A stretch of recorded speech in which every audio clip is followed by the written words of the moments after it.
रामकृष्ण हरी मंडळी, तुम्ही मला बघून काय म्हणत असाल की हा नुसता कायम फिरतच असतो की काय? पण फिरल्याशिवाय पण होत नाही ना हो. आपण कोणाकडे गेले आल्याशिवाय आपल्याकडे कोणी येईल का? ते पण आहे ना.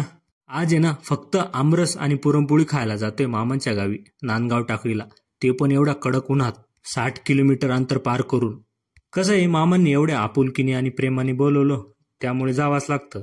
कसं आहे, नाते टिकवायला आणि निभवायला लागतात, त्यालाच तर खरी माणुसकी म्हणता, बरोबर आहे ना? जाताना तुम्हाला कधी असा अनुभव आलाय का की तुम्ही रेल्वे गेटवर गेले आणि रेल्वे गेट बंद झालं, ते पण भर उन्हात? काही नाही हो, अर्धा मिनिटसाठी गेट बंद झालं ना.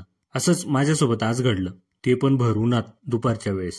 टाकळीला जाताना माणिकपूंचा डोंगर लागतो. आपल्यापैकी कोण कोण येथे जाऊन लक्ष्मी मातेचं दर्शन घेतलंय नक्की सांगा. गेल्या गेल्या आपल्याला वेदू भेटली. घरात अशा म्हाताऱ्या बाया असल्या की घराला शोभा येते. पण ज्या कामासाठी आलोय ते काम अगोदर करून घेतलं पाहिजे. कसं आहे, पोटात कावळे कोकत होते हो, सकाळपासून काहीच खाल्लं नव्हतं. मग काय, सर्व बसले जेवायला पंक्तीत.